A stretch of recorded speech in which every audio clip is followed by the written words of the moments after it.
All right, welcome back, Powers on Sports Podcast. Appreciate you finding us. It is championship week all along the college football world. No better person to talk college football. We're not going to talk USC, which I know that's his daily beat, but we're going to talk the conference he knows exceptionally well. He's very dialed in all over the country, different topics and narratives and storylines, but Pac-12 is really where Matt makes his hay. My man, Matt Zemek, editor of Trojan Wire, part of the USA Today, TrojanWire.com feed. Welcome back, Mr. Zemek. Thanks, Jason. Conference championship week, and of course, what are the scenarios going to be for the playoff? Like that's the thing that everyone's talking about. Let's go back to rivalry week last week, and we had some wide. Everybody thought it was going to be pretty kind of a bland, boring week, but we had some dramatic finishes, both in Ohio State, Michigan, out your way, Washington State was a dramatic finish with what Caleb DeBoer did late in that game, going for it on his own 29 late in the game. Give me a thought about about the Washington State game. A lot of people thought that could be a decent game, and it ended up being a great game. And how about the call Caleb DeBoer makes 4th and 1 from his own 29? Yeah, that was a brilliant play call, and like when you get into those high leverage situations, you learn about coaches and their staffs, their coordinators. Like, do they bring out the very best play in a high leverage situation? Because so often, Jason, like you've watched enough football to know this. Some teams will just try to ram the ball up the gut, or they'll go with a shotgun snap on 4th down and half a yard. Like they'll do the obviously wrong thing. They'll do something that doesn't make any sense at all. Like the Jacksonville Jaguars on that play right before halftime. Like you take the ball right out of Trevor Lawrence's Right. hands, with a pitch play that wasn't going anywhere. Like just an obviously dumb call. But then on the other side, when coaches bust out plays like the one you saw from Washington, like you say, all right, that coaching staff gets it. And like that's why Washington's 12-0. I mean, the Huskies haven't been dominant either. They've been skating by. They haven't looked all that good since that Oregon game. Whereas Oregon's been mashing Yeah. people regularly. But like there's a reason why Washington wins these close games is that when you get into these tight situations, DeBoer and his staff usually come up with something pretty special. Also, of course, their opponents have been missing opportunities, and that's been one of the big themes of this whole college football season, and not just with Washington, but Florida State, Yep. Texas, Alabama Alabama. survives. That Yeah. they're not playing great, but opponents are swinging and missing when they get that big chance to beat them. And I think with Washington, I think the thinking with Caleb DeBoer was if I'm going to go down, we're going to lose this game. It's going to be with an offensive play other than relying on my defense, who's been shaky, a little bit suspect. I'm going to put the ball in my Heisman Trophy candidate's hands for 1 yard. If we don't lose, it's because of the offense, not because of the defense. Totally. And that also reflects wisdom. That the way you win games at Iowa is different from the way you win games at Washington, Right. which is different from the way you win games at Florida State. And it's all about the personnel you have, right? And the good coaches, the great coaches, they take what they have and they use that as their way to win games, as opposed to I have a scheme and I'm going to force my players to conform to that scheme. No, you adjust your scheme to your personnel, and you rely on the strengths of the personnel. You tailor whatever you're doing to your personnel. Like if you're a coach, you should be smart enough to say, "Well, I have these groceries." Bill Parcells used to talk about the Right. people who shop for the groceries and the people who cook the groceries. So if you have a certain items in your grocery bag, you do the things that bring out the flavors in those items, and you should be skilled enough and smart enough to unlock the flavors of Right. those ingredients. So that's what great coaches do. Like you should know your sport fully enough that you can take different kinds of personnel. Like this is what Bill Belichick and Nick Saban have done so well for so long. They will take very different kinds of personnel and they will study that and they'll say, "Hey, how do I maximize what I have here?" And so like that is Washington relying on its offense. That's where your bread's buttered. That's how you need to win games. You're not going to win games 13-10, 10-7. You need to go down swinging with your offense. All right, so Washington escapes. They kick a game-winning field goal at the gun to beat Washington State. Good win again. So we're going to kind of move. Let's transition to the game Friday night. They're playing in Vegas, correct? Allegiant Stadium. Yeah. Yep. So Friday night, you got Oregon, Washington in the rematch. For those who don't remember, obviously Washington beat Oregon in the regular season in Seattle 39-36, I believe. It was a 3-point game. Yeah, either 36-33 or 39-36. Yeah. You had Dan Lanning go for it. He kind of went against he's a defensive guy, and he relied on his offense. They didn't make it on fourth down. Could have, they didn't make it. Washington wins the game on defense. Everybody would have thought after that game, Washington would have been the team that would have been climbing. It's kind of been the other way. Washington's kind of plateaued, and Oregon has really gone through the roof post loss there. So kind of the momentum of each team has flipped a little bit again. Obviously, both teams have won all their games since then, but I think the momentum has kind of flipped, and everybody's been waiting for Washington to finally slip on the banana peel. They haven't done it, but we got the rematch back in Las Vegas. How do you give me a point or two that you think in this game has got to be different for Oregon to win, and maybe a thing or two that Washington needs to do differently in order to beat them a second time? Well, I think, let's start with Washington, because the Huskies have just been getting by, and they've been taking everyone's best punch. Like, and you're the unbeaten team. You have all that pressure. Can we stay unbeaten? Can we keep this thing going? And you have every opponent is coming at the Huskies hard. Now, not well. I mean, in terms of they're getting a great effort from every opponent, but their opponents aren't playing precisely enough. They aren't playing cleanly enough to seal the deal. Utah, Oregon State, Washington State, they all played extremely physical and tough games, but they all made mistakes that left Washington off the hook. But for Washington, Washington has been the hunted, not the hunter. Right. And Washington in this game needs to kind of just stop and say, hey, we're not the hunted anymore. This is our moment. It's our opportunity. Yep. And I think what might help Washington gain that kind of mindset that we're not the hunted. We're now pursuing this opportunity of going to the playoff and winning the Pac-12 title. What's going to help Washington is that Oregon's a 9-point favorite. Everybody thinks Oregon's going to win the game. Everybody thinks Oregon's going to win the game. Why wouldn't you? Oregon's playing better, more consistent, both sides of the ball. Will have the revenge factor. The game's not in Seattle. You go through, Bo Nix has been playing better than Michael Penix the past month. You go through your items on a checklist, everything's Oregon. Right. Just in terms of how, logically, how's this thing going to play out? But I mean, if you're watching, you're going, oh, Oregon's favored by 9 over us. Right. Well, we'll have something to say about that. So can Washington, Washington's been the target team that everyone wants to take down, but can Washington now assume that mentality of, hey, us against the world, no one believes in us. Right. That 9-point line, Kalen DeVoe is talking about that. That he's going to say, they think you're a 9-point underdog to the Ducks, the team that you hate. Right. So can Washington just kind of change everything that's been going on from the hunted to, no one's respecting us. That's what Washington needs to do. It's less about tactics. It's more about, hey, the first 6 weeks of the season, Washington looked great.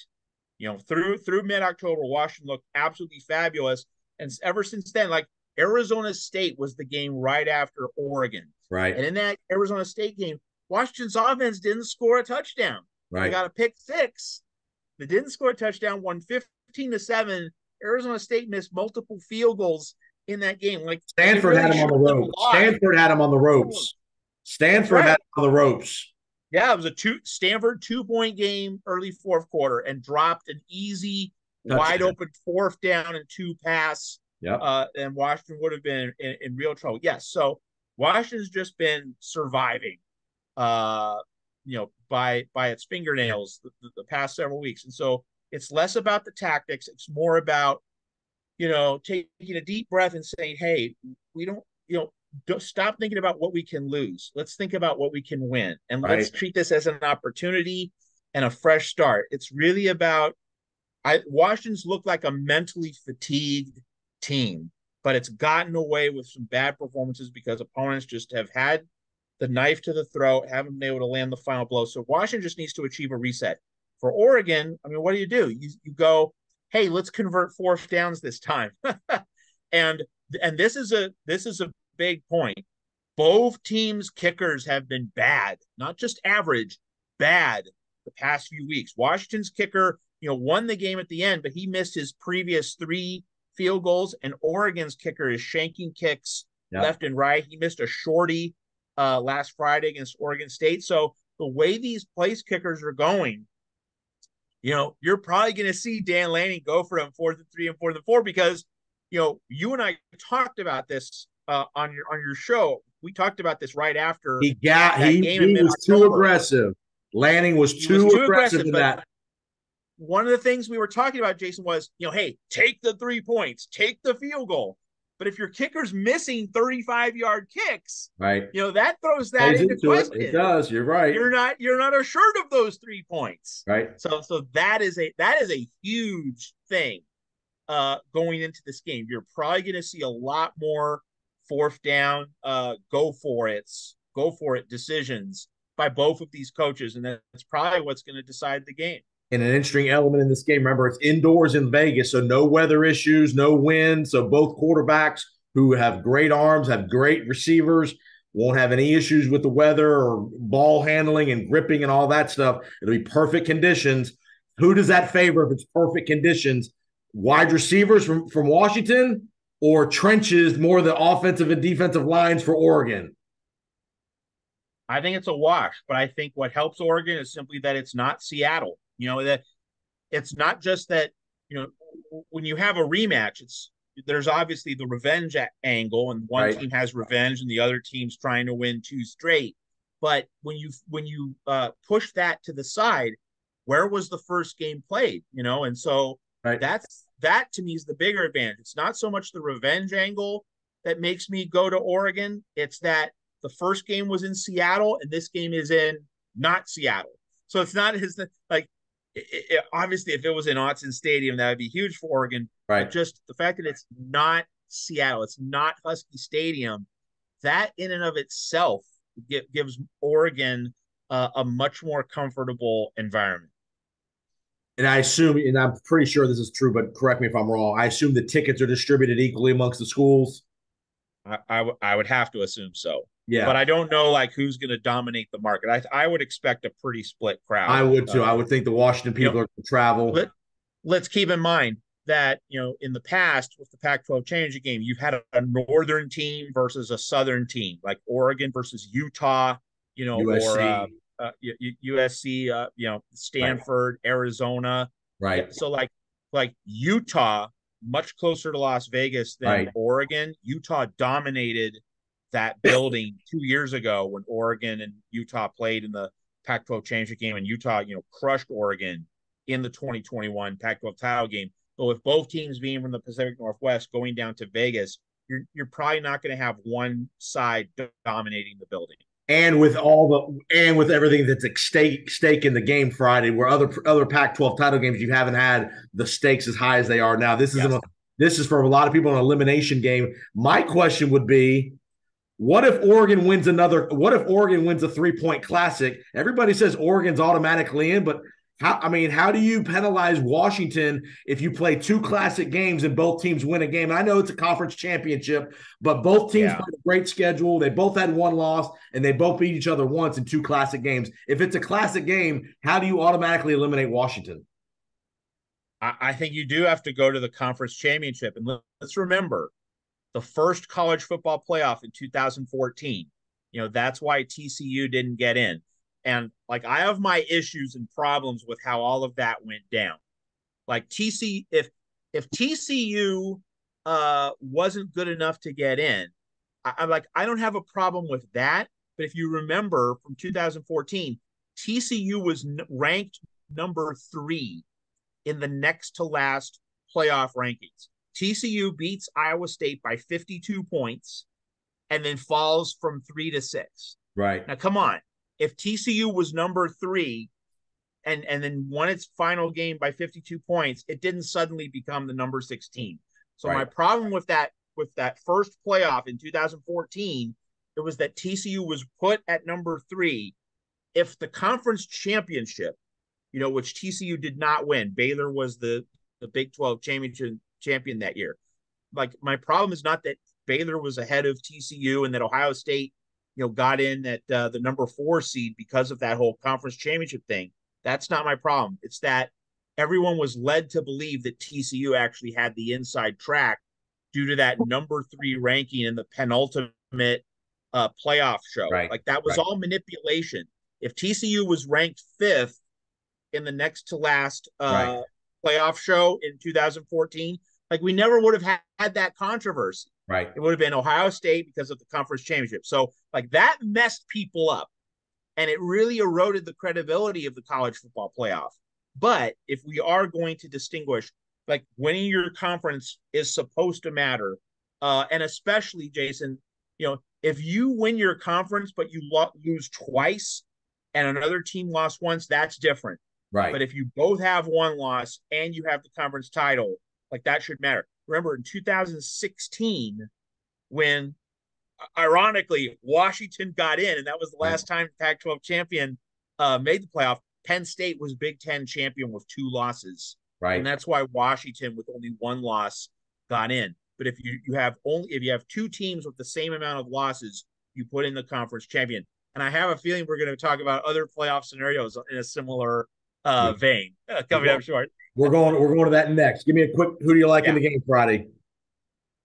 I do like Oregon. And I actually, I was surprised that Oregon was a 9-point favorite. Like, I was thinking maybe like 4.5, maybe 5. But all that having been said, like, I think about all the variables in this game and the way these teams have been playing. Like, Washington has been begging for a butt kicking against a good team that puts it all together. I think Oregon's going to put it all together, and so I would take Oregon minus the 9. I'm going the other way. I think Washington's a team of destiny with my guy Michael Penix from Tampa. I think he's one of those guys, kind of like Jalen Hurts, just makes the play when you have to have the play made. Sometimes he goes through streaky spurts in a game where for a quarter they're not very good, but when money's on the line, like he did at USC, like he did last week, I think Caleb DeBoer, him and DeBoer's chemistry together with the play calling, I think Washington's a team of destiny. They're going to find a way to get it done in Vegas, and I definitely like the 9, but I think Washington's going to win the game. All right, let's go to the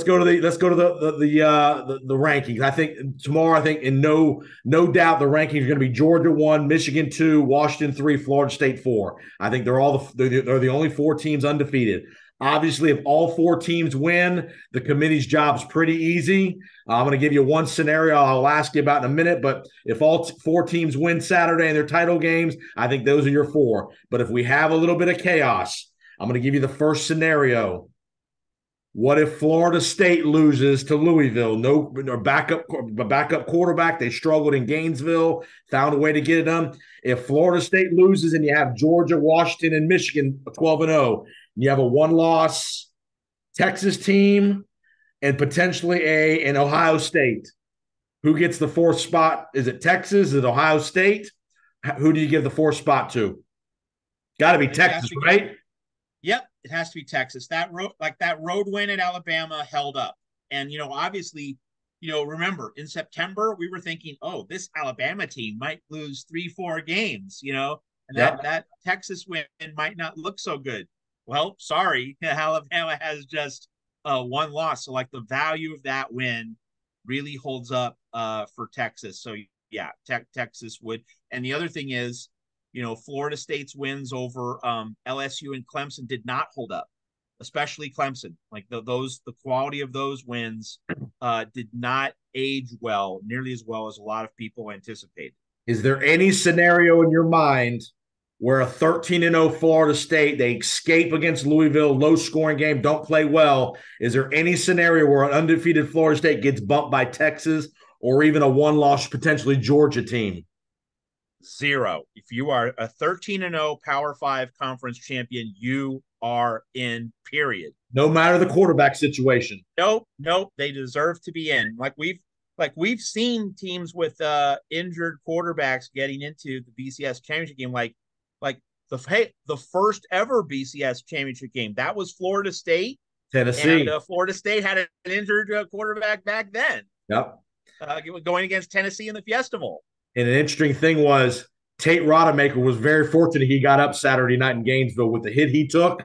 I was stunned he came back in the game. In that Can't believe he got in. Can't believe he went back in. And I can't believe the medical staff let him back in that game. Yeah. And number two, though, he was very fortunate he did not suffer a severe injury, which would have put a potentially third-string quarterback in a scenario this week against Louisville. That would be the one scenario if Rodemaker were to get hurt this week and Florida State had to finish the game with a third, even if they won, I could see a scenario where if a third-string quarterback comes in for Florida State, even though they beat Louisville, they could bump Florida State. That'd be the only case I could see. All right, next scenario. Let's hope it doesn't get to that. I hope so, too. I'm a Florida State guy. I hope it doesn't either. Yeah. But I could see a scenario where, okay, next scenario. I'm going to assume Michigan's going to win because they're the biggest favorite on the board. 22-point favorite, yeah. Let's go to Georgia. Let's say Alabama beats Georgia. Let's say Florida State wins. Let's say Washington wins, and let's say Michigan wins. So now you have a one-loss Alabama, one-loss Georgia, one-loss Texas. What do you do? And this is the firestorm scenario, right, Jason? Like this is the powder keg. This is the atomic bomb. But you have to exclude Georgia in that scenario, okay? Because Georgia played a bunch of cupcakes in the non-con, and also like just in a Georgia-Alabama comparison. First off, Alabama would have the head-to-head. Alabama would have the conference championship, and Alabama beat LSU, and Georgia did not play LSU. You have to have Alabama above Georgia. Okay. So then the other unbeaten teams. So you have to exclude Georgia there. Okay. But of course, that's the thermonuclear scenario and it would be amazing if that's what happened. Okay. So we've excluded Georgia. Now you still have Alabama, Texas, both conference champions, both one loss. And we obviously know Texas went to Tuscaloosa. Is that a scenario where both Alabama and Georgia are out and Texas gets the nod? If you got three teams for one spot, Georgia, Alabama, Texas Georgia's out. To be it. Texas has to be it. Like Georgia's the first team you eliminate because Alabama has to be ahead of Georgia. And it's a Texas-Bama comparison. And let's remember 2008. Remember that? The three-way Big 12 South tie. And, Texas beat Oklahoma on a neutral field, whereas Oklahoma beat Texas Tech at home and Texas Tech beat Texas at home. So in the three-way tie, Texas was the one team that had a head-to-head win not at home. And so it should have been Texas against Urban Meyer and Florida in 2008. Oklahoma getting in was the wrong call.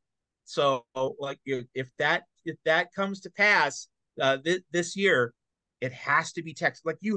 Not only do you have to honor a head-to-head win, but especially a road night win. Like if that doesn't matter, then are we going to see obviously next in the future, right, Texas and Alabama are both going to be in the SEC, but this year, of course, it was a non-conference game. If Texas doesn't get in, no one's going to schedule big non-conference games in the future. No one. And of course you don't want that for college football going into the future. All right, now let's go to the chaotic scenario of all chaotic scenarios. Alabama beats Georgia. Louisville beats Florida State. Oregon beats Washington. Now what do? We have a one-loss Georgia. You have a one-loss Florida State. You have a one-loss Washington. You have a conference champion Alabama, conference champion Texas, one-loss Ohio State still laying in the weeds, and you got Oregon with one loss. You got potentially 7 teams. You would have 7 teams with one loss, and only Michigan only Michigan undefeated. Yeah. So you really just have to do this piece by piece, right? And everything that we've talked about, you just basically align the different individual pieces of the conversation that we've had. You can't compare one team to another. You got to compare one team to all the one-loss teams, don't you? you are comparing several teams, but you're working within these different conference silos. Like, so Right. within the SEC, like, this is the thing. It's a national playoff, but the national playoff is comprised of your conference representatives or conference champions. Okay. And So so the scenario you'll have here, within the Matt, SEC, here's the within the scenario you'll have, SEC, Matt. Real quick. I'm gonna give you the scenario. You'd have a conference champion Alabama. They're probably going to make it if they beat Georgia. You have a yeah, conference champion Texas. They're going to make it. Michigan's won. Now the scenario is Florida State one loss. They're out. I think they're out. One loss. Florida State's out. yeah. Now you have a one loss Washington. Do you take a conference champion Oregon? What do you do? What's Yeah. the doomsday scenario here? If you elevate Alabama over Georgia because of head to head in a conference championship, you would have to elevate Oregon over Washington. And And of Texas course, would be the fourth team. and 10 Texas would be the fourth team. And people will say, well, Oregon and Washington split head to head. So Right. that's not the same as Texas Right. over Alabama, but it remains conference Okay. and that's the other thing. Why play these conference championship games if they're not going to be basically tiebreakers? Because if the printing money, Matt. It's called printing money. Printing money is why they play these games. Well, of course, but but I mean, it does bring up a point, Jason, and this is something that I've talked about before.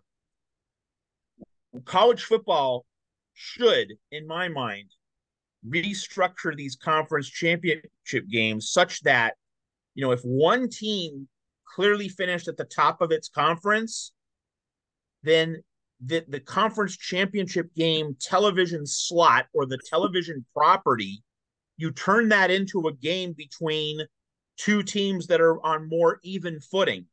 So in other words, you would declare Washington the Pac-12 champion because Washington beat Oregon head to head, is 12-0, whereas Oregon's 11-1.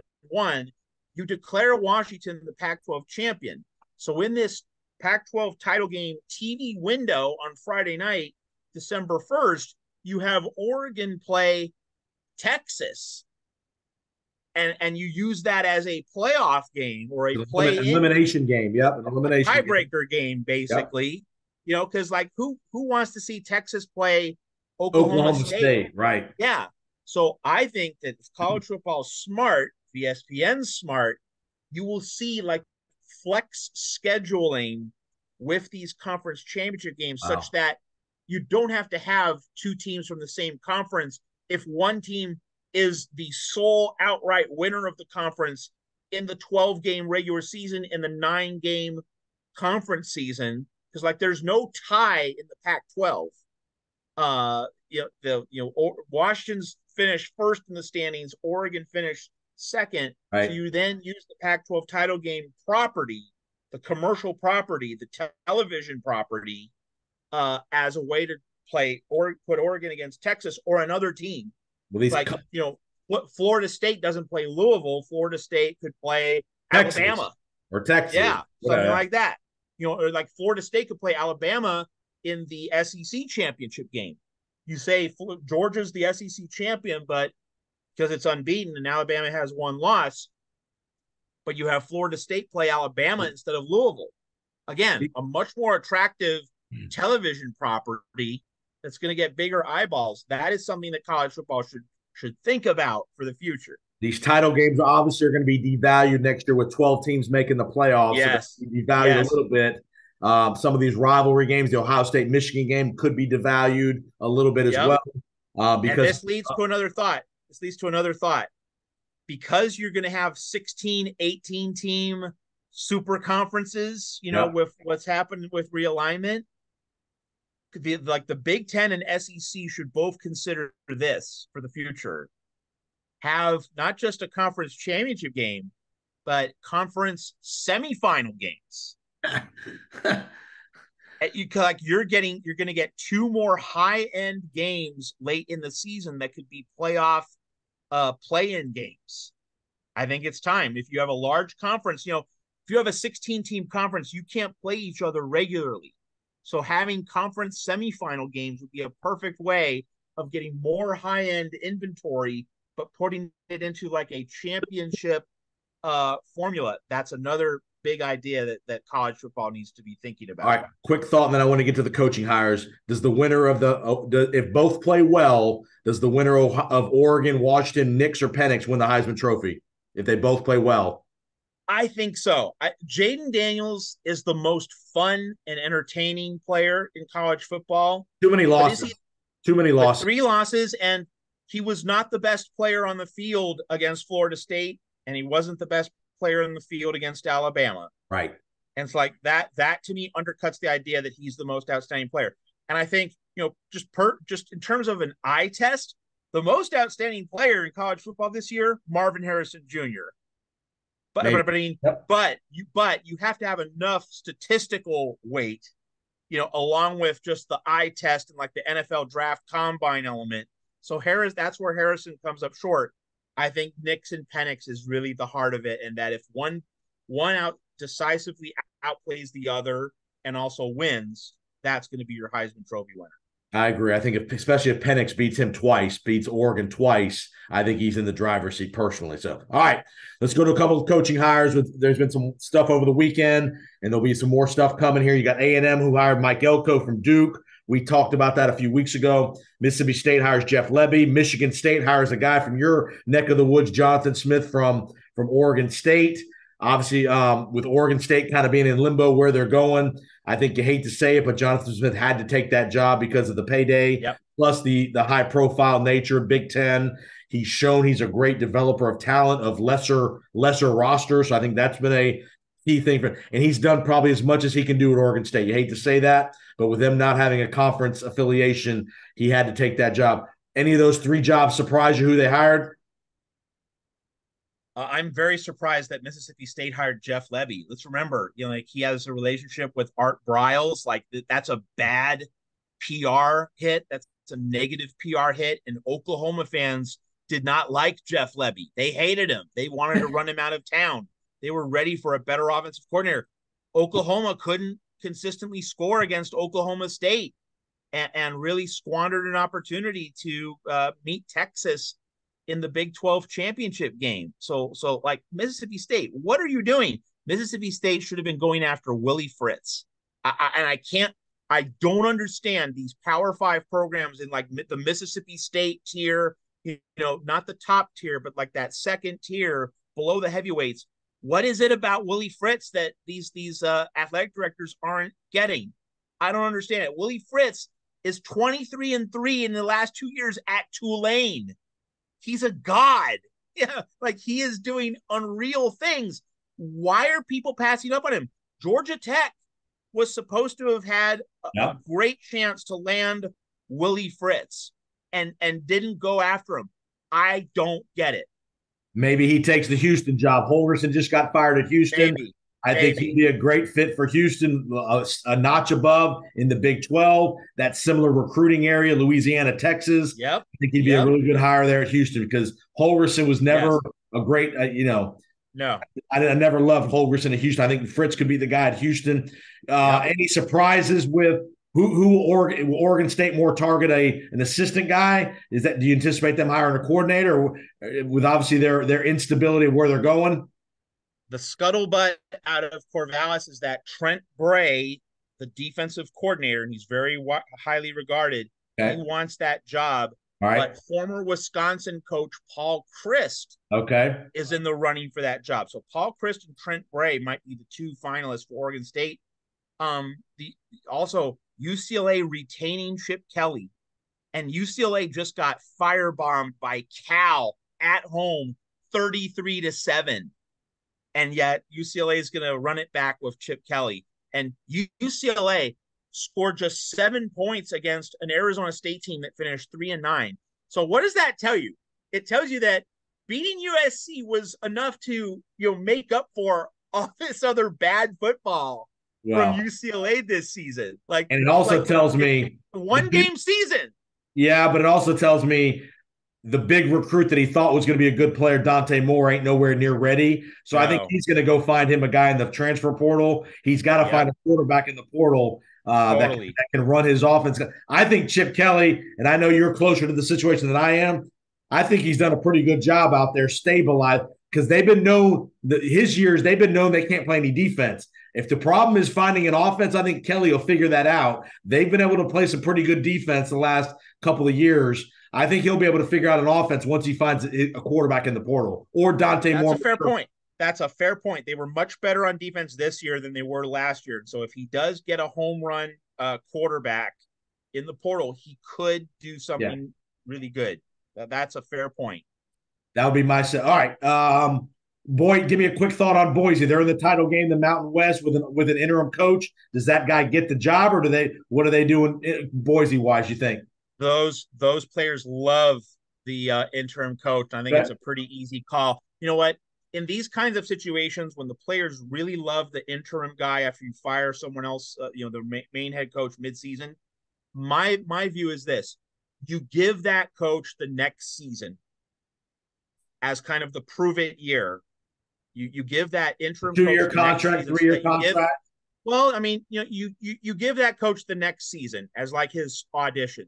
Okay. And like you just say, hey, you're my coach next year, go after it. And then if that next season is a success, then you give him the longer term deal. But I like look at Mel Tucker at Michigan State. You don't want to sink yourself into a very big, long contract right based on 1 year. So and like Georgia Tech. Now, again, we've talked about Georgia Tech already. Should have gone after Willie Fritz, but like Brent Key did a good enough job this year getting to a bowl game to now merit a little bit more long-term confidence. But if Georgia Tech had failed to make a bowl game, then you say, you know what, we should go after another coach. That's how I would handle that kind of situation. Give me a 30-second thought on USC. A disastrous finish with Lincoln Riley, all kind of heat coming his way with the defense and such. Give me a 30-second thought on where USC's going defensive-wise and just the state of the program. 30 seconds. Have not heard anything about where the defensive coordinator search is going, but my own big board, Jim Leonard should be number one. That's the gold standard. That's the rock star. Tom Allen of Indiana. I mean, well, now formerly of Indiana, he would be number two. Dave Aranda gets retained by Baylor, so he's off USC's board. So really, Jim Leonard, Tom Allen should be the two guys that USC is looking at the most. All right, who do you see an upset in any of the game? Does Alabama beat Georgia? Does potentially Florida State? I think Louisville beats Florida State with the backup quarterback. And Jeff Brom's a really good coach. He's had a really good year. And Louisville, choked against Kentucky. They're going to come back really fired up. What about Alabama, Georgia? I don't have a strong feel for that game, but Georgia does keep finding answers in second halves, and Kirby Smart's been an amazing halftime adjustment coach. So I'm going to give the nod to the champions against Alabama. Matt Zemek, USA Today, Trojan Wire, awesome work, man. You can find Matt Zemek. Tell everybody where they can find you on Twitter quickly. Trojans Wire, tweeting about the defensive coordinator search, and of course also college basketball. If you want to find about Bronny James, his reacclimation into the team, go to TrojanWire.com. Any big news with USC, definitely go to Trojan Wire. Matt's a terrific follow on Twitter as well. He talks about all things college sports, a little politics, lots of stuff. So great talking to you, Matt. Enjoy championship weekend out west. You got a classic out in Vegas. Enjoy it. And we will talk to you real soon as we get to the playoffs, okay? Thanks, Jason. You got it. Appreciate you finding us on the Powers on Sports podcast. We'll see you next week.